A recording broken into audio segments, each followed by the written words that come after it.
മാനത്തെത്തുവതാരോ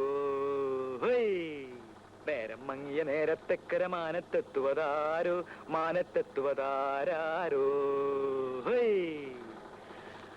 അങ്ങും ഇങ്ങും നക്ഷത്രങ്ങൾ എന്നുടെ വലയിൽ വീണല്ലോ എന്നുടെ വലയിൽ വീണല്ലോ എന്നുടെ വലയിൽ വീണല്ലോ എന്നുടെ വല.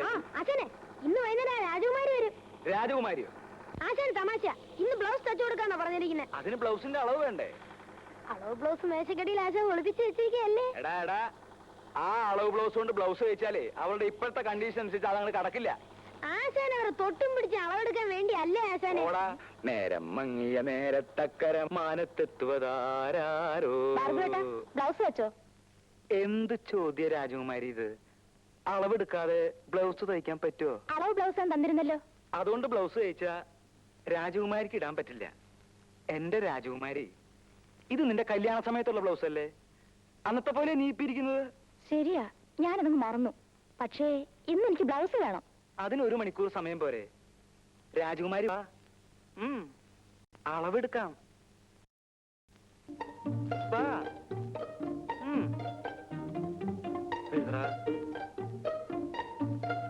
ഒന്നും കൂടെ തിരിഞ്ഞു. ഇനിയേ ആ കൈ ഒന്ന് പൊക്ക്.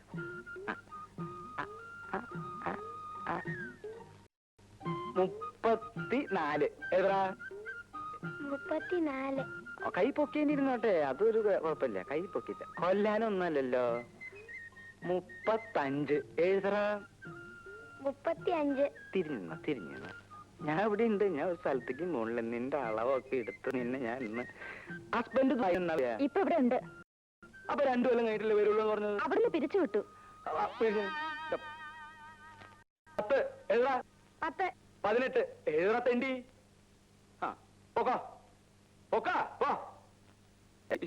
എന്തൊക്കെ ആശാനെ?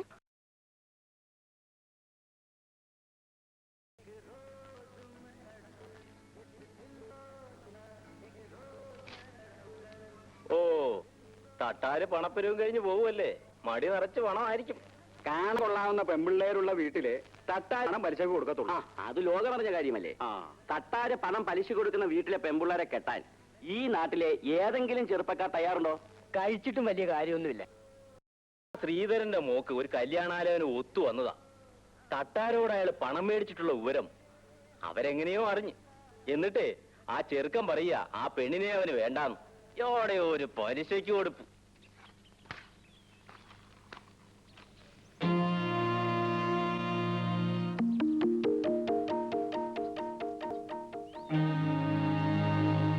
ശ്രീധരനോടില്ലേ? എന്തായാലും മനുഷ്യരെ കാണാതെ ഓടി അകത്ത് കയറിയത്. അച്ഛൻ ഇവിടെ ഇല്ല. തിരിച്ചു തരണമെന്ന് വിചാരിച്ചോ അപ്പം പലിശയ്ക്ക് പോയത്? അതാ നിന്റെ ആങ്ങൾക്ക് ജോലി കിട്ടിയോ? അച്ചുത്തട്ടായുടെ കൈ കൊണ്ട് ആർക്ക് പണം കൊടുത്താലും മോശം വരില്ല. നീ അച്ഛനോട് പറഞ്ഞേര് പണം തരാമെന്ന് പറഞ്ഞ തീയതിയൊക്കെ കഴിഞ്ഞെന്ന്. അച്ഛൻ ഒരിടത്തുനിന്ന് പണം ചോദിച്ചിട്ടുണ്ട്. ഇത് കിട്ടിയാൽ ഉടനെ അച്ചുത്തട്ടാരെ പണം കൊണ്ട് തരാം. പണം കിട്ടിയാലല്ലേ? നീ പറഞ്ഞുകൊണ്ട് ഞാൻ കുറച്ചു ദിവസം കൂടെ ക്ഷമിക്കാം. നീ എന്തായാലും മറയത്ത് തന്നെ നിൽക്കുന്നേ? ഇങ്ങോട്ട് ഇറങ്ങി വാ, ഞാനൊന്ന് കാണട്ടെ. ഒന്നിറങ്ങി വാടി പെണ്ണേ. നീ അങ്ങ് വളർന്നു പോയല്ലോടി പെണ്ണേ. പെണ്ണുങ്ങളായ ഇങ്ങനെ വേണം. നിനക്ക് സ്വന്തം ആവശ്യത്തിന് വല്ല പണമോ പൊന്നോ പൊടിയോ വല്ലതും വേണം, വീട്ടിലേക്ക് വന്നാ മതി കേട്ടോ. ആരാ മോളെ? ഓ, കല്യാണത്തുള്ള സുഖമില്ലാതെ കിടക്കാണല്ലേ? വിളിക്കണ്ട, ഞാൻ പോവാ. ഞാൻ പറഞ്ഞു നീ മറക്കണ്ട കേട്ടോ.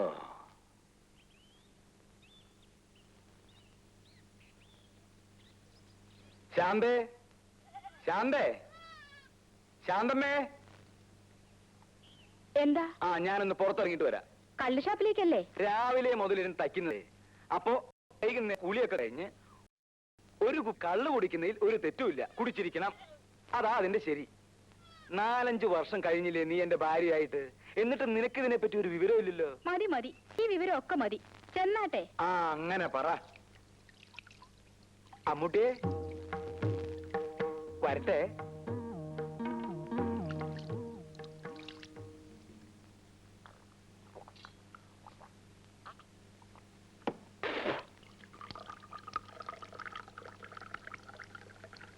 അച്ചുത്തട്ടാര് പണം പലിശയ്ക്ക് കൊടുത്താ തിരിച്ചു വാങ്ങാനും അറിയാം. പണം കിട്ടിയില്ലേ മുതലാക്കിയിരിക്കും. എന്നിട്ട് പത്രോസ് പണം തന്നാ?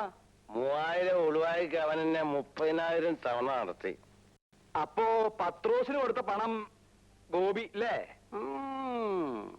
രൂപ കിട്ടിയില്ലെങ്കിൽ എന്താ, അതിനുള്ള ഉരുപ്പടി ഞാൻ മുതലാക്കി. പത്രോസ് പെങ്ങളെ കെട്ടിക്കാൻ വെച്ചിരുന്ന പൊന്നെടുത്തോണ്ട് പോന്നതായിരിക്കും അല്ലേ? പിന്നെ എങ്ങനെ മുതലാക്കി? എടാ, ഈ ലോകത്ത് ഏറ്റവും വില കൂടിയ 2 സാധനങ്ങളേ ഉള്ളൂ. ഏതൊക്കെയാന്നറിയാവോ? എന്താ? പൊന്നും പെണ്ണും. പൊന്നെന്ന് പറഞ്ഞാ പണം. പണം എന്നെ പോയി. പിന്നെ പെണ്ണ്, അത് ഞാൻ മുതലാക്കി. എങ്ങനെ? ലോകത്തൊരു കുഞ്ഞു പോലും അറിയാതെ പത്രോസിന്റെ ഭാര്യ റോസക്കുട്ടിയെ ഞാൻ... അയ്യോ, അതാടാ അച്ചുതട്ടാര്. മനസ്സിലായോ? ഭഗവതി, അച്ചുതട്ടാറ് ഞാൻ സമ്മതിച്ചിരിക്കുന്നു. അപ്പോഴേ ഭാർഗവ, തയ്യക്കട തുടങ്ങാൻ ജാമ്യമില്ലാതെയാ ഞാൻ നിനക്ക് 5000 രൂപ തന്നിട്ടുള്ളത്. പലിശ തന്നെ ഇത് 3ാമത്തെ മുടക്കമാ.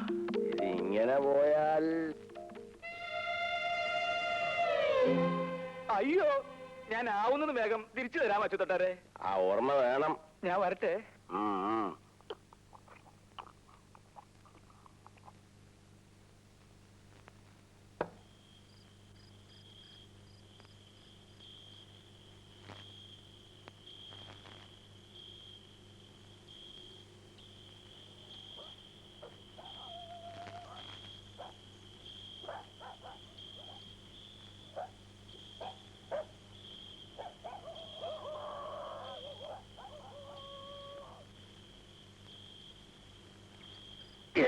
അങ്ങോട്ട് കണ്ടിടത്തൊക്കെ തെണ്ടി കിടന്നിട്ട് പണിയെടുക്കുന്ന സമയത്ത് ഉറങ്ങുന്നോ?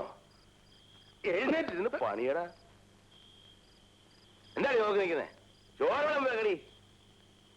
അവിടെ നോക്കാൻ വന്നിരിക്കുന്നു. ഉറങ്ങാൻ കണ്ട് സമയേ.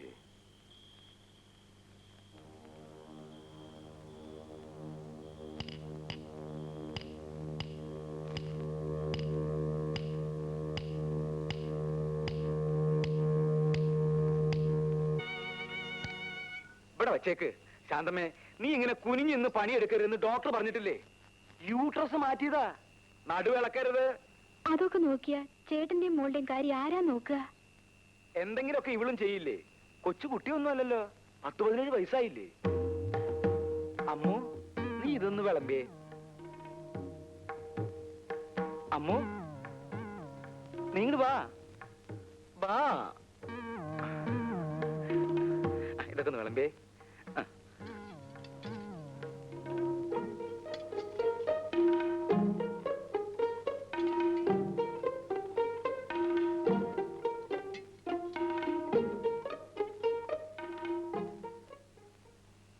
അമ്മു, നീ ഇങ്ങോട്ട് വാ. ഇത് ഇത്തിരി കൂടി ഒഴിച്ചേ. വാ വാ. നിന്നോടല്ലേ ഞാൻ വേണ്ടാന്ന് പറഞ്ഞത്? എനിക്കിപ്പോ ഒരു അസുഖവും ഇല്ല ഏട്ടാ. എന്നൊക്കെ ഇപ്പൊ പറയും. നടു അനങ്ങിയാലുണ്ടല്ലോ വേദന കൂടും. പറഞ്ഞില്ലാന്ന് വേണ്ട, ഒന്ന് പറഞ്ഞു കൊടുക്ക എന്റെ അമ്മൂട്ടിയെ.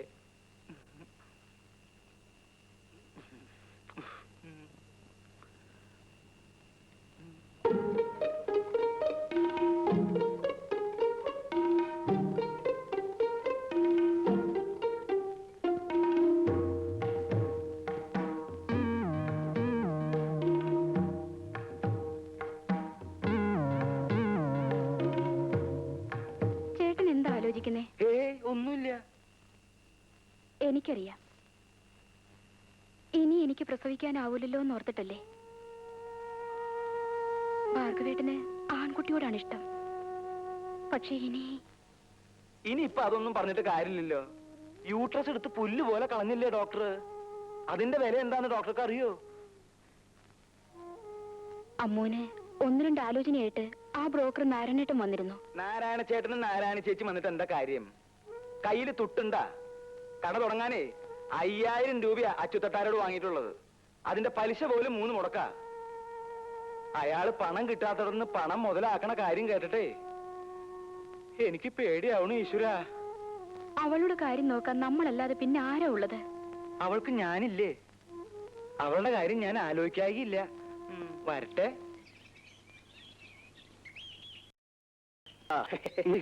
അല്ല വന്നാട്ടെ, ഇങ്ങോട്ട് ഇരുന്നാട്ടെ.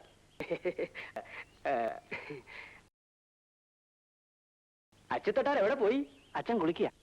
ഇത് ചെറുക്കൻ നല്ല സെറ്റപ്പാ.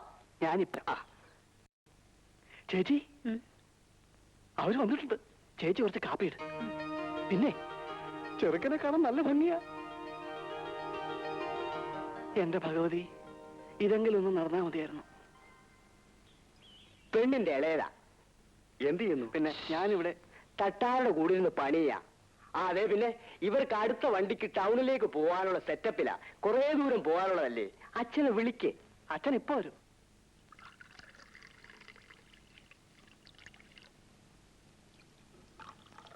ആർക്കായത്? അച്ഛാ, ചേച്ചിയെ കാണാൻ നാരായണൻ ചേട്ടനോട് രണ്ടുപേരും വന്നിരിക്കുന്നു. അതിനായിരിക്കും കാപ്പി ഉണ്ടാക്കിയത്. ഞാനൊന്ന് സംസാരിക്കട്ടെ, എന്നിട്ട് മതി കാപ്പിയും ചായയൊക്കെ.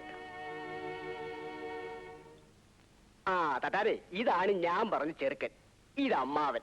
ചെറുക്കൻ അണ്ടി കമ്പനിയിലാ ജോലി.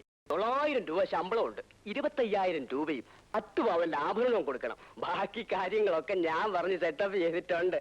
എഴുന്നേറ്റ് എഴുന്നേറ്റ്. ഇപ്പോഴാണോ തമാശ പറയുന്നത്? തട്ടാർക്ക് എപ്പോഴും ഒരു തമാശ. 25,000 ഉളുവായും 10 പവന്റെ പൊന്നും ഇവിടെ എടുത്ത് കെട്ടി വെച്ചിരിക്കല്ലേ. എന്റെ മോക്ക് എന്നാ ഒരു കുഴപ്പം? തട്ടാടെ ഈ സ്വഭാവം കൊണ്ടാ. മോൾക്ക് 18 വയസ്സായി. വെച്ചോണ്ടിരുന്നു. എന്നെ മോളെ കാശൊന്നും വാങ്ങാൻ കെട്ടാൻ പറ്റുന്ന കെട്ടിയാ മതി. ഇനിയിപ്പോ ഇയാള് പറയണോ? വന്നാട്ടെ, നമുക്ക് വേറെ സെറ്റപ്പ് ചെയ്യാം. ഒരു തട്ടാര് വന്നേ നാട്ടിൽ വേറെ പെമ്പുള്ളാത്ത പോലെ.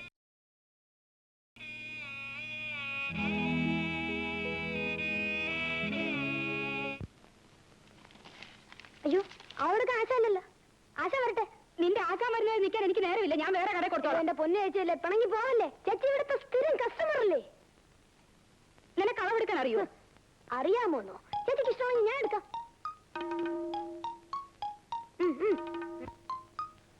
ഈശ്വര, ഇവനും അളവെടുപ്പ് തുടങ്ങിയോ? ബ്ലൗസ് കഴിക്കുന്നുണ്ട് അരവണ്ണം എടുക്കുന്നത്.